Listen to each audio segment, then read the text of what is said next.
Good morning, ladies and gentlemen. My name is Emery Tahi, and I come from the Bitterwater clan, born for the Mexican Navajo people clan. I'm a member of the Navajo Nation. I come from a small community called Westwater, Utah, located in the southern eastern part of Utah, also known as the Northern Agency of the Navajo Nation. I mention this and introduce myself this way to acknowledge the people and the clans that I represent. And in that, I would like to also acknowledge the people and the land in which we stand today.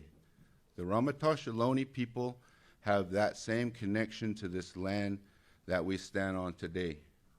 The water and the very direction the wind blows all have significance to the Ramaytush Ohlone people here in the San Francisco Bay Peninsula area. So I want to acknowledge that and start us off in paying homage and also saying that we're all visitors to this land and that we all have a responsibility to be stewards of this land.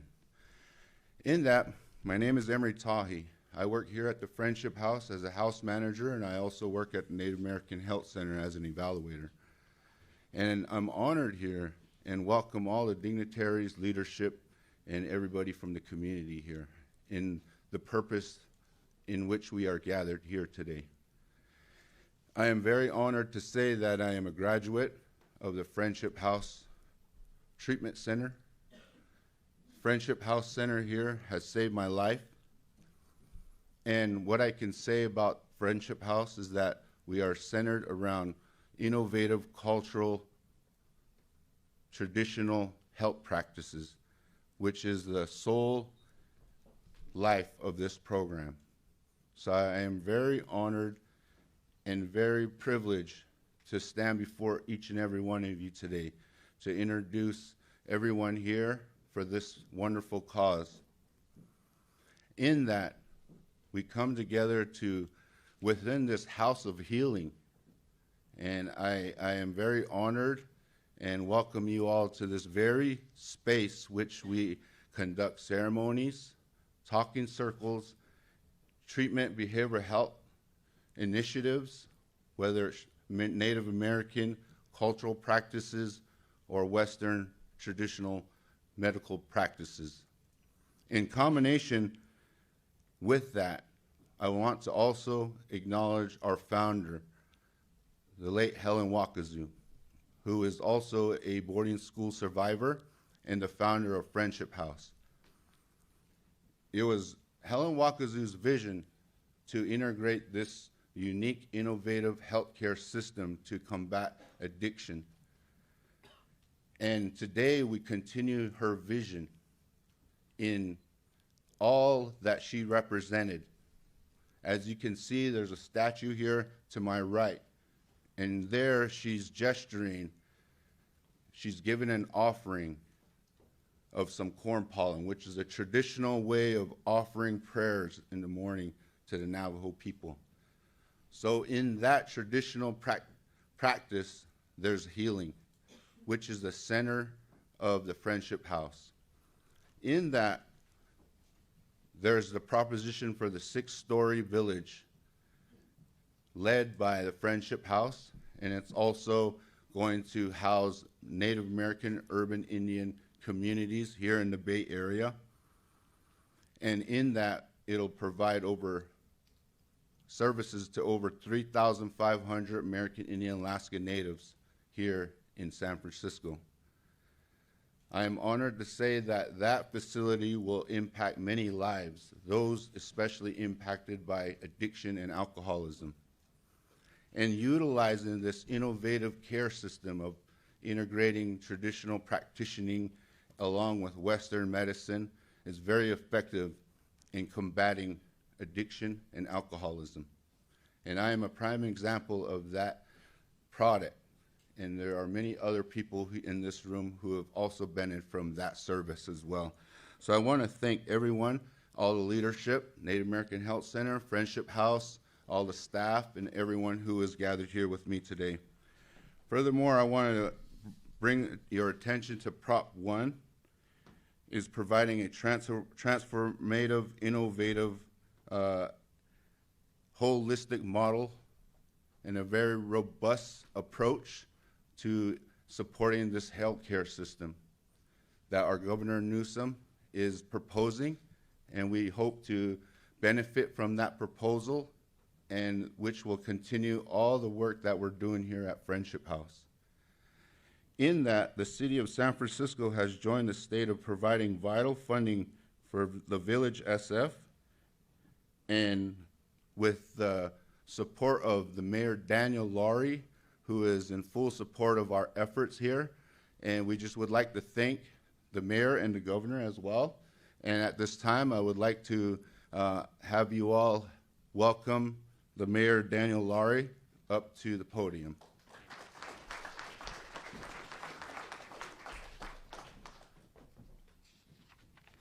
First, I want to thank everybody here at Friendship House for having us. It's an honor to be with you. Governor Newsom, it is always good to have you in San Francisco. Mr. Mayor. In our city, we are changing our approach to homelessness to get people off the street and on a path to stability. We launched our Breaking the Cycle plan to bring together health services, social services, law enforcement, and emergency responders. We combined 9 different neighborhood outreach teams into one, breaking down silos and increasing shelter placements by 40% this past year. We passed new legislation to move families living in RVs into housing and restore our public spaces. Just this past year, we opened 600 new treatment-focused beds so people on the street can get inside and get help. And in December, we reached a record low number of encampments, down 44% over the prior year. But we can't do this alone. The resources provided by the state are crucial, whether it's Prop 1, HAP dollars, or funding to make sure our freeway off-ramps and on-ramps are cleaned. So, Governor, I want to thank you for making that possible this past year. You are providing us with real money that funds real solutions for people exiting homelessness throughout our community. Let me give you one example. As a city, we have received nearly $187 million in HAP funding. HAP funding covers almost 1,000 of our beds. That means over 1,000 people every night have a roof over their heads because of this investment. That's transformative. Now, Governor, I can't promise that my fellow mayors and I won't ask for more support and more resources for our cities. But none of this would be possible. None of this without your support would be possible, and your leadership and commitment on this issue of homelessness and our behavioral health crisis. We also understand that breaking the cycle of homelessness, addiction, and behavioral health isn't always just about funding.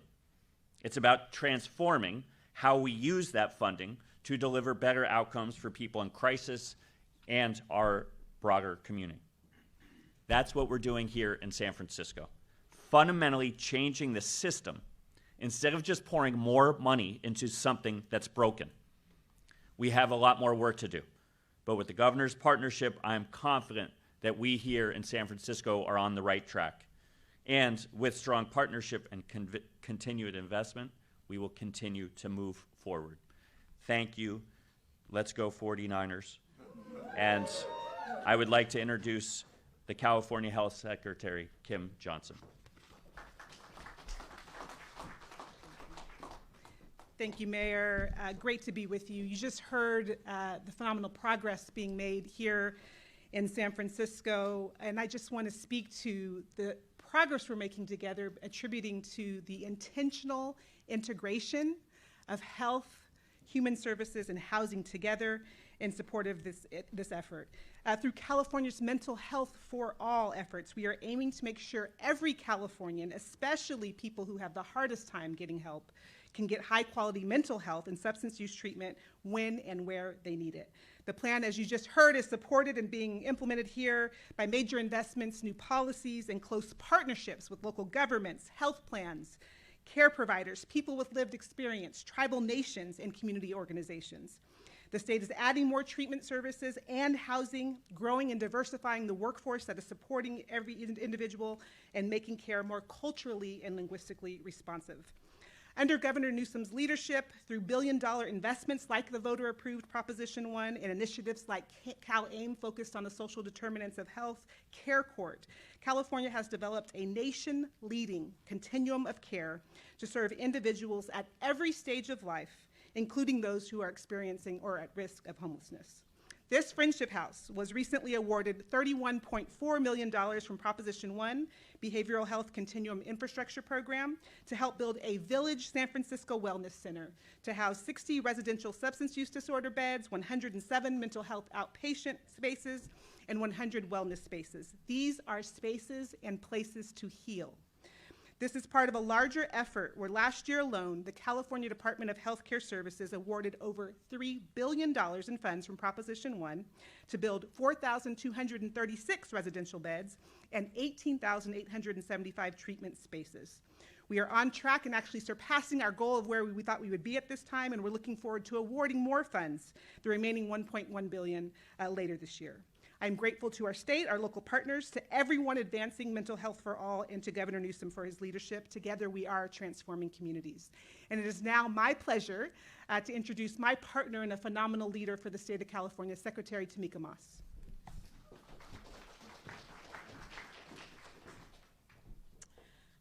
Thank you, Secretary Johnson. Good morning. It feels good to gather for good news, doesn't it? Well, today is a good day. We are announcing the awards of more than $420 million to our HAP program awardees who are making a difference in their local communities every day. You heard from the mayor the incredible work that San Francisco is doing to address housing and homelessness in our communities. We are seeing that work happen all across the state. It's programs like HAP that allow local jurisdictions to apply culturally responsive programs and services and housing for those that need it the most. We are often asked, is California on the right track? Do we know what solutions work to address our housing and homelessness crisis? Well, folks, the answer is yes. It is evidenced by the work of this program. It is evidenced by what is happening here at Friendship House, and it is exactly what leadership looks like.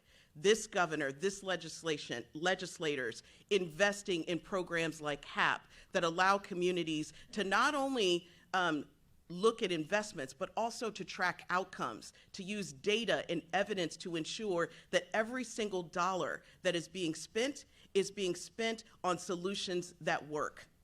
The Housing and Community Development Department hosts dashboards that track every HAP grantee's progress toward their regional goals. These are transparent accountability metrics that allows communities to understand how these resources are being used and making sure that we are held accountable for our collective goals. That is what leadership looks like.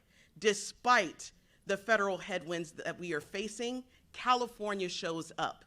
It is this governor and this legislature that continues to invest in solutions that work. We also have our tribal HAP program that is open and receiving applications. These resources allow our federally recognized tribes to invest in addressing housing and homelessness in their own communities. It takes a village, y'all, to be able to have the kind of impact that California deserves. And guess what? It's working. We are seeing results, and we cannot take our foot off the gas if we are going to ensure that every single Californian has a safe and affordable place to call home. It is now my great pleasure to introduce our governor of the great state of California, Gavin Newsom.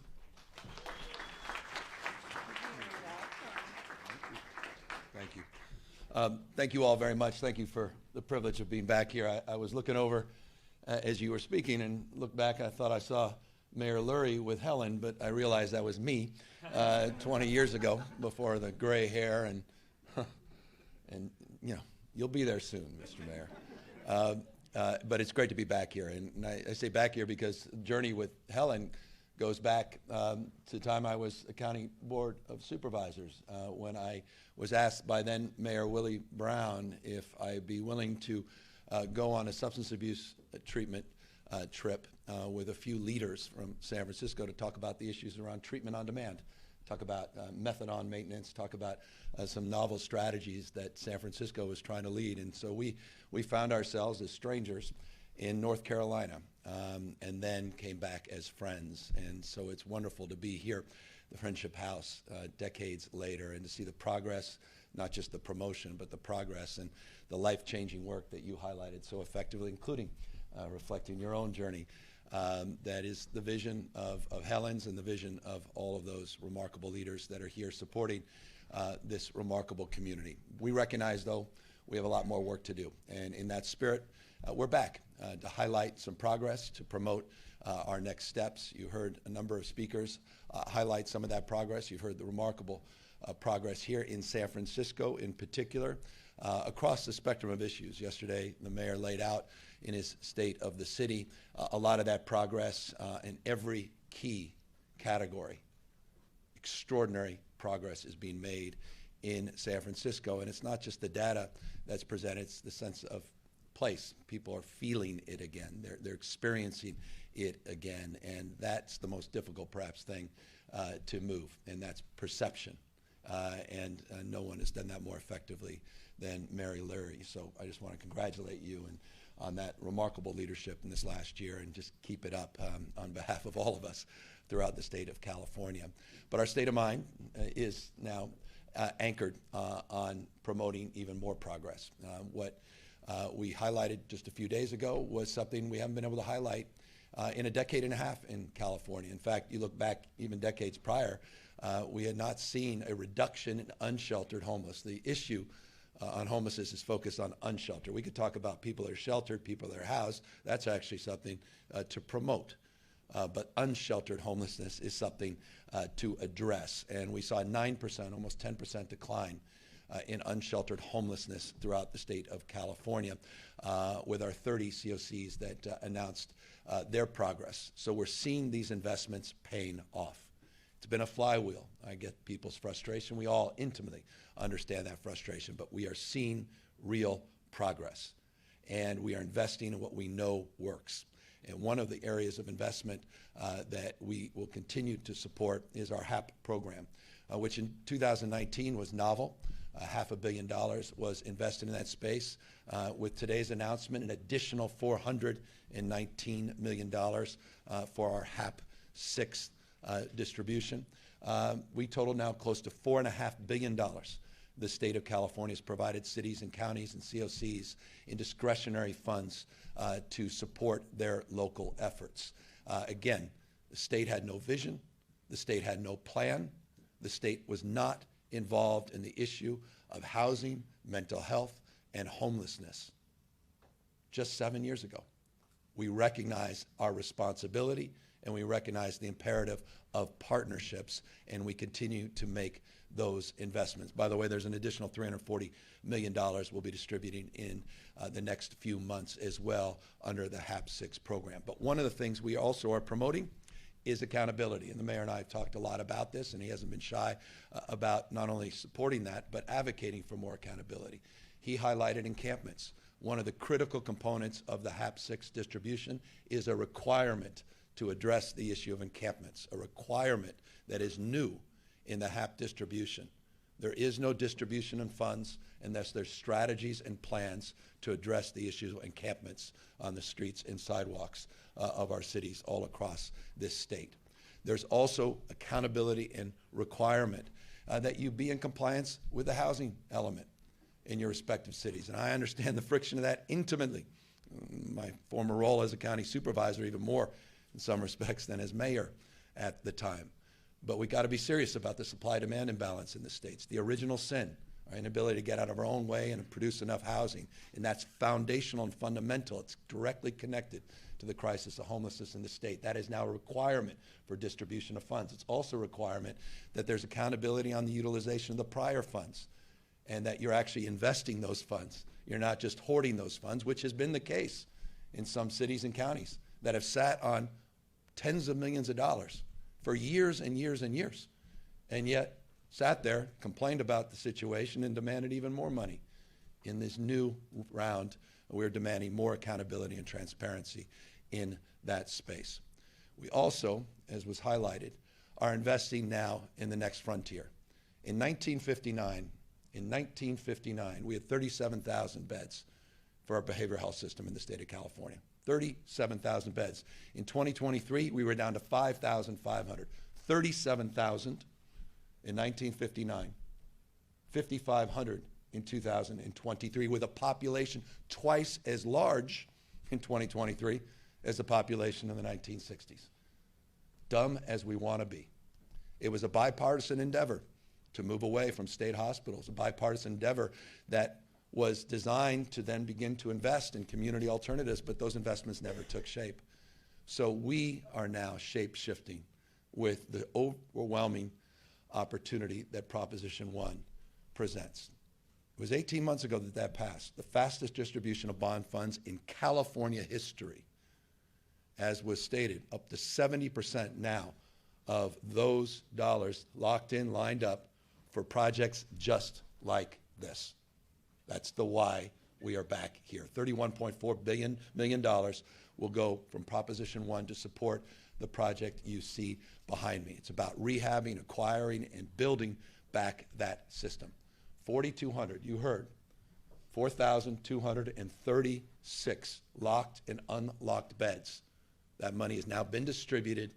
Those dollars are now lined up with SECRA reforms that were part of what the voters approved. We're not doing business as usual.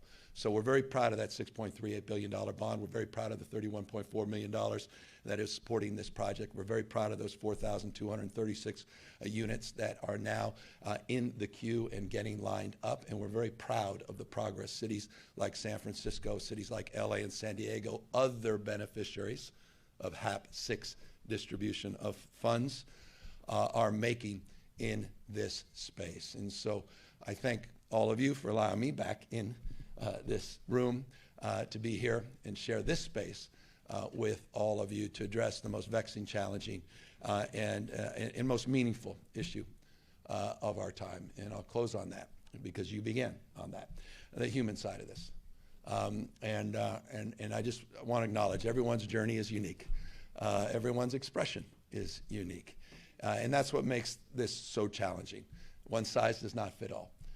And so the issues for the Native communities are unique and distinctive, and it's incredibly important, as Christina Snyder and others remind me all of the time, that our strategies reflect the diversity within our state, the unique needs and characteristics, but also, as defined, final words, in that frame community. People should not be struggling alone, nor can they necessarily recover alone. And so it takes, you said it, a village, but it also takes people willing to be members of that community. And so for all of the caregivers and counselors and support staff also supported with $2.4 billion in Proposition 1, I just want to thank you for your example and your inspiration as well. With that, I have two things to say. Number one, the mayor has to be mayor, so he has to go. Number two, we're here to answer all the questions you may have had for him and any questions you may have for me as well. Sir, it's good to see you.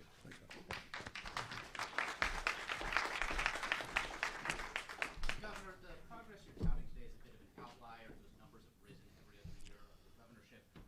What's driving that steady increase, and why is it taking so long to see progress? I'm tremendously proud of the progress we're making. Before I got here, between 2015 and 2019, we saw almost 52% increase in unsheltered homelessness. We've been real progress in the last few years. It was 0.45% last year increase.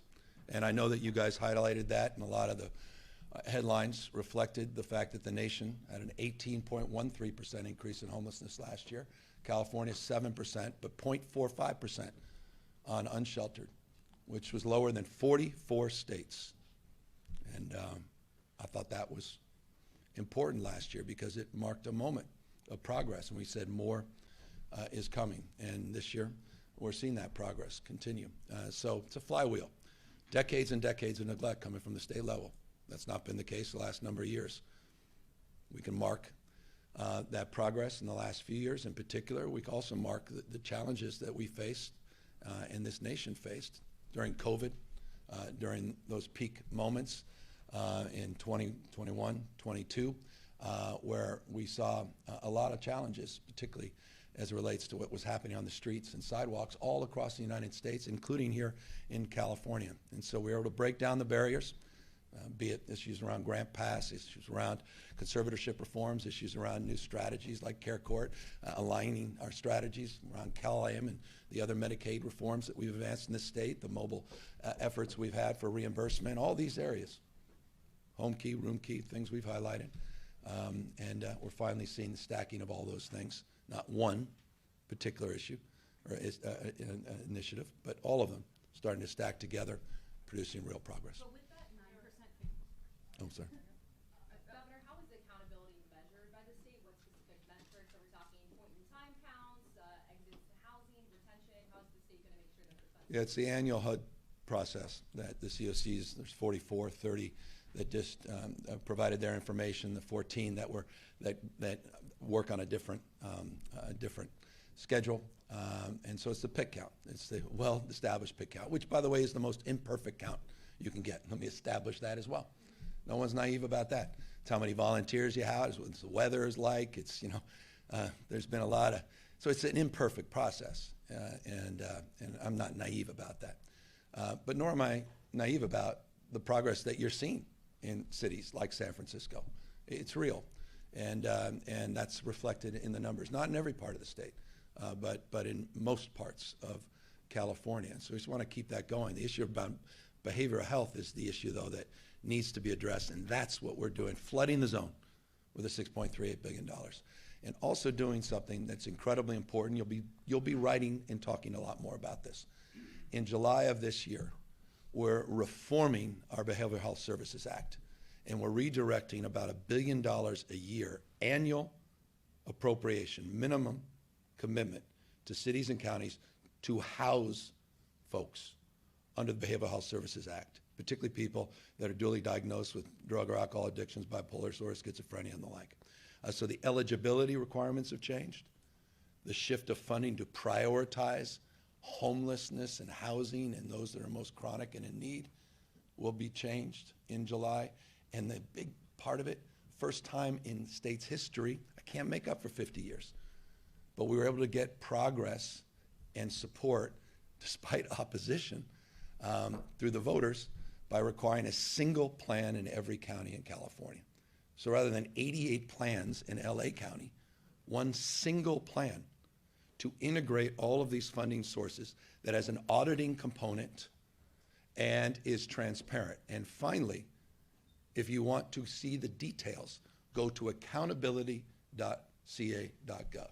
That should be right up here on this thing, accountability.ca.gov. And I encourage you to do so because it will answer your question with specificity in every county in California. You'll see where they are in conservatorship reform, where they are in Care Court, where they are in terms of the pick count, where they are in terms of the housing compliance and homelessness, where they are on the arena goals. I can go on, but it's the first site the state has ever put forth to lay out accountability on state dollars. Just to get some clarity on the 9% figure that you've been sharing, the you're in the state of the state and then here. It's my understanding San Francisco is actually not included in that. I'm not saying that housing or homelessness isn't down. I wish it was. It'd be lower. Well, but so my question is, what does that 9% figure represent? Does it include Sacramento, where homelessness is? I feel at least people feel like it's still very much a problem. San Diego, Los Angeles. Like, what is that 9% figure? Well, I was answering her question and specifically referenced where it was coming from, the 30 COCs that provide data under the annual pick count to housing and urban development. So that's precisely. Well, the COCs incorporate the cities and counties, so they are the actual collecting body that provides that information to HUD.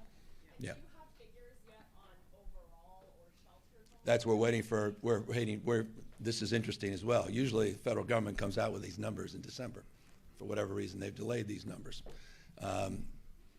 Trust but verify. We'll be stress testing what they put out, and we've stress tested the 30 COCs that have provided these numbers in a very transparent way and an accountable way. And I imagine the overall numbers would likely go up if we're successful, because more people by definition that are housed, that means less people are unsheltered. And so it's one of those numerics, depends on your point of view, what you want to promote. You want a point of view of pessimism or point of view of optimism. For me, the unsheltered is the very optimistic numeric, and it's the one we focus our attention on. Governor, a couple questions on your budget proposal, especially when it comes to immigrant benefits. One is that there's basically out of your proposal, there's going to be a number of differences among immigrants and what coverage levels they may have. Those who are legal, who are refugees, asylees, will be losing their full scope Medi-Cal, while others who may not have documentation and signed up before December 31st will retain their full scope. How do you justify that kind of difference, and is there anything that can be done? There's a lot of advocates who say you're creating kind of a two-tier system, three-tier system when it comes to Medi-Cal. And then the second question being, your budget, according to your finance director, assumes that the state will be applying work requirements to undocumented Medi-Cal recipients, even though that's not required in the federal legislation. Can you explain that? So multiple things are happening at the same time, which you know well. You have H.R. 1, the big beautiful bill, the requirements that are set forth in that process that have a lot of criteria and considerations that need to be put in place, including work requirements. I know you had a separate conversation on that across the spectrum of supports. State of California has advanced a number of programmatic expansions that no other state in the nation has expanded. We put some brakes on that last year. On that expansion as it relates to capping the enrollment because we needed to do so in order to maintain our fiscal prudence, to balance the budget, which we're statutorily required to do, which is the budget we put forth just a few weeks ago, or a week or so ago, to the legislature. In May, and I've made this point the last 2 years, and I'll reinforce it, the budget means little at this moment, means very little. I'm an expert on this. The volatility that we're experiencing with the federal government, the cuts, the lawsuits, the uncertainty is unprecedented in California's history. We anticipate about $1.1 billion in cuts to Medi-Cal under H.R. 1 in this fiscal year in the budget that I'm promoting, about $300 million as it relates to SNAP benefits, CalFresh benefits, about $1.4 billion. But there's also a lot of other conditions that need to be considered, particularly as it relates to our litigation posture. You may have seen on mental health dollars, the president tried to suspend all behavioral health funding to the states. He then backed off. That was just this week, just highlighting the uncertainty. He did the same thing in blue states just for childcare. The uncertainty is unprecedented. May is the real budget process. And we made that clear just a few days ago. That said, we've been benefited by $42.3 billion of additional revenue that we did not project last year. Another $2.9 billion that was not part of the $42.3 billion that was in the December revenue forecast, which will be part of what May represents. We'll see what happens in January, February, March, April. And then we'll put out a budget that reflects the concerns that you've highlighted, that have been expressed, and we'll see what we're able to achieve. But no state in America is doing more for our diverse communities in the state of California, period, full stop. No one comes close. No administration has done more to expand full coverage under Medicaid than this administration for our diverse communities, documented and undocumented. And I've been criticized. There's networks that have built careers, people that have built careers out of criticizing my advocacy for that support. And if you think I overstate, just rerun the tape just from this morning. I think the President of the United States himself was on a friendly show highlighting some of that advocacy. So we'll work through this as we always do, and we'll try to do our best to balance our values and priorities, but also balance the budget. There are three things, and I'll close on this topic of budget. It's not just Medicaid. Very proud of the work we've done in in-home support services. It's a big cost driver. DDS, big cost driver. Very proud of the work we've done in that space. Those are three areas where, we have had real and honest conversations with the legislature, and those conversations continue to be advanced as it relates to structural issues that we'll have to address and will need to be reflected in the May revise. And the work requirements, is that a cost issue? Work requirements, we'll work through that process with the legislature and finance.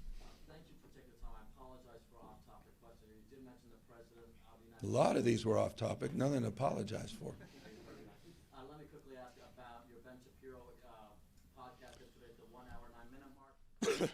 I haven't seen it, but I was part of it. Thanks. As we approach the 1 year mark of Thanks. the president becoming the 47th president, what did you Don't, I know some of you have accused me of drinking out of plastic bottles as an offensive act, but this was just offered to me, so forgive me, Father. I've sinned. Anyway, that's for my friends at the, whatever, you know who you are. Continue. Yeah. You asked him what grade would he give the president 1 year? So let me ask you, as we approach Tuesday, January 20th, what grade would you give the president? Second question is from Kron. What grade? Triple A plus? Was that what Trump said about his performance? Yeah. What grade would you Oh, give thanks. it? Yeah. And then from Kron. I'm a tougher grader. Kron 4 in San Francisco was on a ride along with the California Highway Patrol. The agency is now enforcing English language proficiency for truck drivers. Mr. Governor, what is your reaction? On that issue, there's a lot of back and forth between the administration, Secretary Duffy's office, my office, on the new rules and regulations that were advanced by the Trump administration recently in that space. And we've been trying to work through some of those differences. It's on a myriad of issues, not just that issue as it relates to the ride-along and some of those new enforcement requirements that have been advanced and established by the federal government. As it relates to grading the president, look, I just used his own words. He said he'd make us wealthier and healthier, and we're poorer and sicker, period. You saw the new manufacturing numbers that just came out. I mean, that was one of his top priorities. It was one of his big promises. He's lost manufacturing jobs. I mean, this economy, the job creation's the lowest since the recession, 2003. It's a wrecking ball presidency. It's been a disaster, and it continues to unfold in extraordinary ways. An abject failure. F. And I don't think there's any objective way to suggest otherwise unless you're on the payroll. It's just a remarkable series of mistakes. You saw what just happened with Prime Minister Carney's visit to China with President Xi.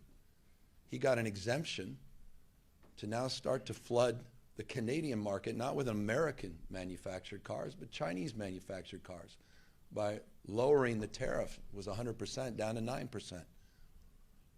Turning his back on American manufacturing because Donald Trump didn't just flip off a worker at Ford, he gave a middle finger to the entire American automobile manufacturing sector. And China continues to flood the zone. I said it during the State of the State, and I refer back to my comments in detail what I mean by that. This is an extraordinary wrecking ball presidency. He is flailing in every category on a weekly basis.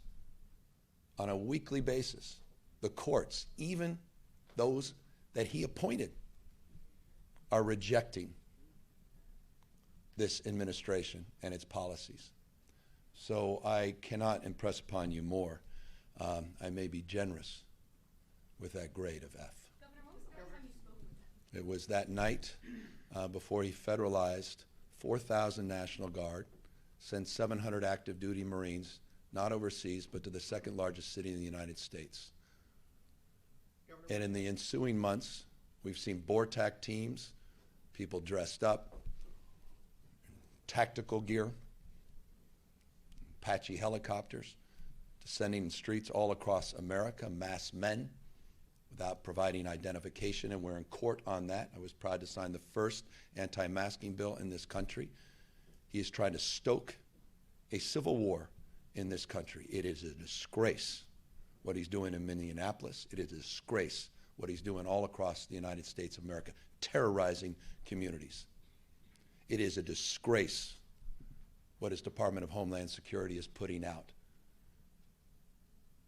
I mean, these ads evoking the worst, the 1930s, very intentionally stoking tensions, white supremacy being promoted actively by this administration, the corruption and graft, the likes of which we've never seen in modern history, modern world history.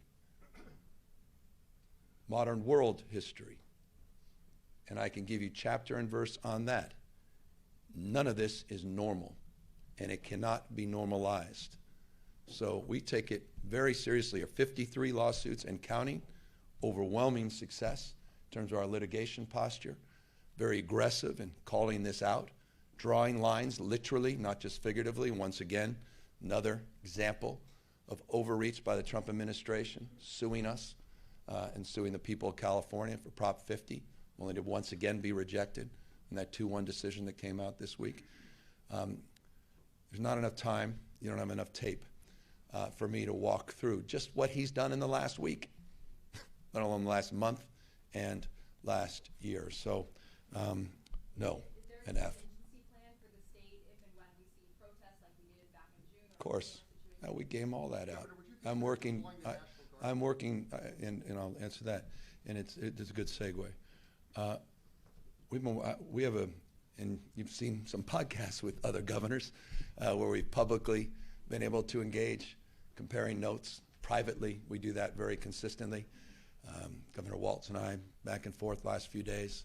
The mayor, Minneapolis as well, at all levels. I mean, this is code red in this country. It's not flashing yellows. It's code red in the United States of America. It's the 250th anniversary of our founding fathers this year. We're going to be celebrating in July. Best of the Roman Republic, Greek democracy, co-equal branches of government, the rule of law, not the rule of Don. And so I hope it's dawning on every single damn person, Republicans and Democrats, what we are up against. We will lose our republic unless we don't speak out. And so I just applaud people that are peacefully protesting. I applaud people of courage and conviction. Applaud these governors and mayors for standing firm, advocates for doing the same peacefully, using the rule of law, due process, the courts. I plead with the American people to wake up to what's going on. We have that chance. Take back the House of Representatives and take back the Senate if we do our job. Popular sovereignty. We do our job, and so I'm going to try to do my part. I've got a year left, and continue to do my part as a private citizen, and I hope we all do as well. Forgive me. Would you consider deploying the National Guard to protect citizens against ICE officers? Well, we've always, let me step back. From the first week I was in office, I deployed the National Guard, 294 National Guard to the border. I had one of the largest deployments in California history during 2 incidents that occurred, 2 issues that precipitated that distribution, or rather deployment of the National Guard. That was during some of the unrest that we were experiencing, and sort of peak COVID and the unrest in the streets in Southern California, and recently over 3,000 to help with fire recovery in Southern California. We have rattlesnake teams that I've deployed that are doing prevention work, fire prevention work throughout the state. We have task forces. We have National Guard representatives working on counter-narcotics here in San Francisco and throughout the region in the Bay Area, JAGs, helping support the DA's office and others. So the question is, do I support deploying the National Guard when and if necessary, depending on criteria and conditions? When and if necessary, depending on criteria and conditions. So I won't speculate beyond that what that would look like, but only as necessary. Governor, another question to homelessness, Governor. We obviously are hearing the big commitment coming from the state. We heard from Lurie, the commitment that comes from the city. Do you expect any federal dollars to come to help these? Come on. I mean, the president moved forward. They said the private thing out loud with their cuts to behavioral health. And I just want to remind you, every time there's a mass shooting, what is the one thing they fall back on? It's not the gun, it's mental health. you know where their priorities are. It was reflected. They were just humiliated, and there was such backlash that they had to stand down on that promotion of those significant behavioral health cuts. He is trying to dismantle many different federal agencies. We've seen what he's done to the Department of Education. You see what he's doing in real time to FEMA. And he's doing the same to HUD as we know it. So no, I don't expect they will do anything but use this issue as a cudgel to advance their political agenda. But not an open hand, always a closed fist. And I'm sorry.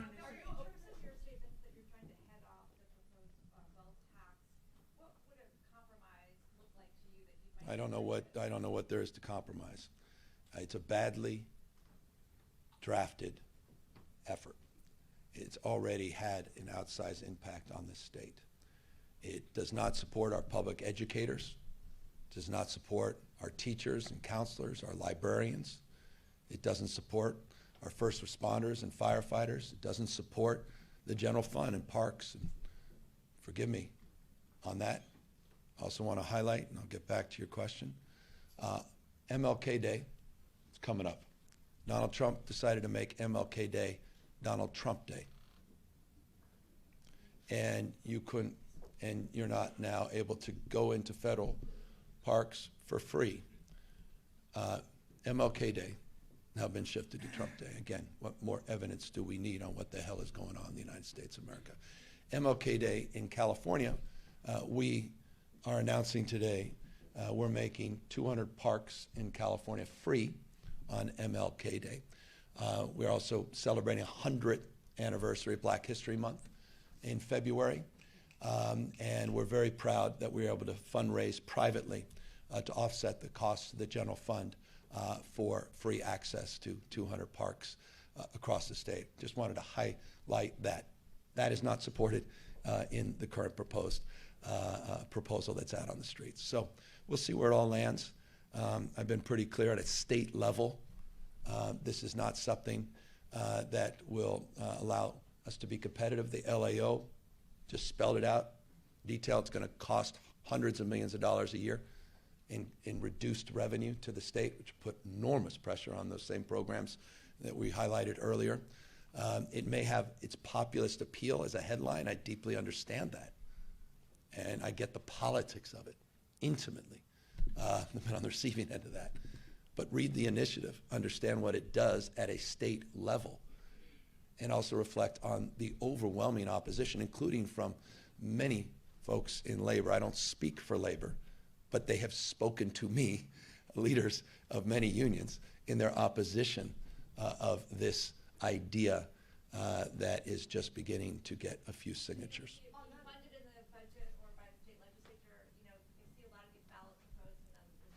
I mean, there's no, where's the money going to come from? Come on. No, it doesn't. Are there other revenue generating proposals to prevent millions of people from falling? Yeah, I continue to grow the economy, $42.3 billion of new revenue. That just flew in to the general. No, I want to repeat that. $42.3 billion of revenue that we didn't expect last year. I mean, the revenue generators are our small businesses and entrepreneurs and innovators that are out there, taking risks and making a go at things. And so I'm very proud of that. I want to keep that moving. And you saw the December numbers were even better. I mean, that number is even higher. And so I hope that momentum continues January, February, March. And I just think that's the approach we need to be taking is sort of invest in our economic engines. It's reflected in our R&D tax credits, reflected in my budget for higher education, where we're substantially increasing our investments as the federal government's decreasing their investments into higher education. We're increasing them, which is part of our formula for success. And so that conveyor belt for talent is ways where we can generate the conditions where we can continue to thrive, grow our budgets, grow our revenue, grow our economy.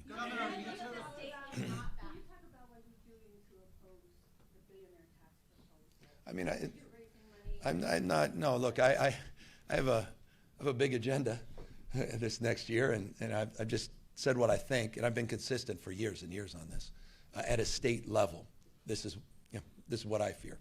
that it will put us in a very uncompetitive position. And I think there's some evidence to bear fruit to that.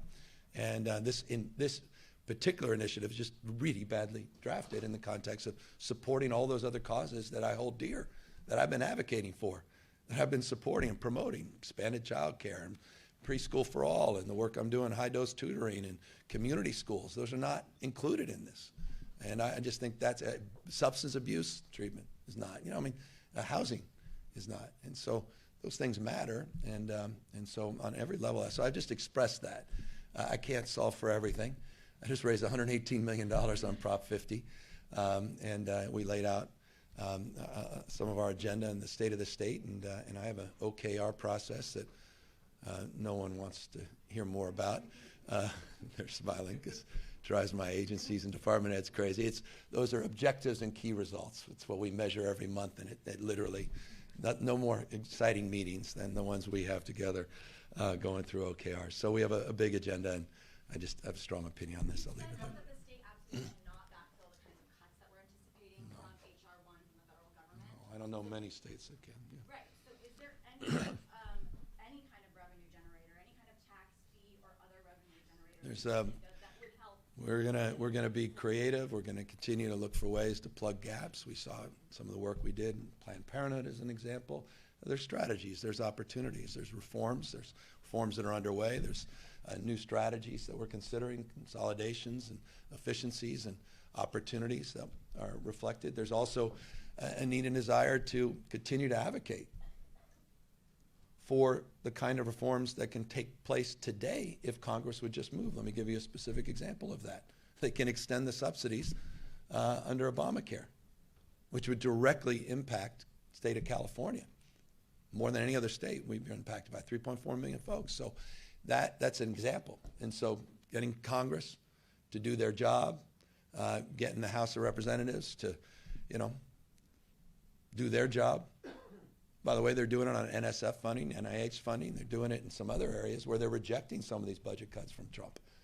They're finally waking up. I think they're just trying to, it's out of desperation because they know they're likely to lose their job if they don't. So those are all other areas and avenues and opportunities. It shouldn't just be an automatic default to just start, I don't know. I said enough. Governor, you vetoed a bill that Mayor Lurie supported that would allow I vetoed 100 bills, cities yeah. to spend more state funding on sober housing. Oh, yeah. Is that something you're open to revisiting if Mayor Lurie brings it back to you, or do you think the state already has rules that? Well, you saw my veto message, Yes. so you know the answer to the question. But if they bring it back to you, You saw my veto message. So you know the answer to that question. My point is they can use HAP money. They can use all these other resources. They can use the flood of the zone of all the other resources we've had. So, and I made that clear to Daniel when we had our conversation, and I think the author, Haney, right? I think it was his, yeah. Governor, the LAO takes a less optimistic view than you have on the budget. I'm sure you've seen their analysis, not taking into account some of the volatility you mentioned with the AI boom, that type of thing, with your deficits. Since we haven't got a chance to ask you about the budget until now, do you have a response to the LAO? I mean, every year it's the same kabuki. I mean, just been doing this too long, Jeremy. It's the nature of it. We go through this process every year, and we always land pretty, much aligned. We show a decline below average of revenue. They're showing a big precipitous decline because they think the market's going to collapse. I don't want to overstate. I don't want to use their language. You have their language. So that's fundamentally the difference on the revenue. Theirs is deeply pessimistic. Ours is marginally. I don't think there's been a lot of evidence since they put out their first forecast that we're wrong, and there hasn't been as much evidence that I imagine they were hoping for that they're right. That said, something could happen, a black swan event on Monday, and you'll be coming back to me saying, yeah. So that's what May is about. You make these adjustments, and don't think for a second I'm static looking at the budget, assuming anything. We game all this stuff out. I'll be submitting a balanced budget that structurally addresses these issues in the out years, which I've said very clearly in the state of the state, and I've said this over the years. And that's what we do every year, and LAO does a great job, and finance team does a great job. We are privy to a little more contemporary information at times. We always put out a little later.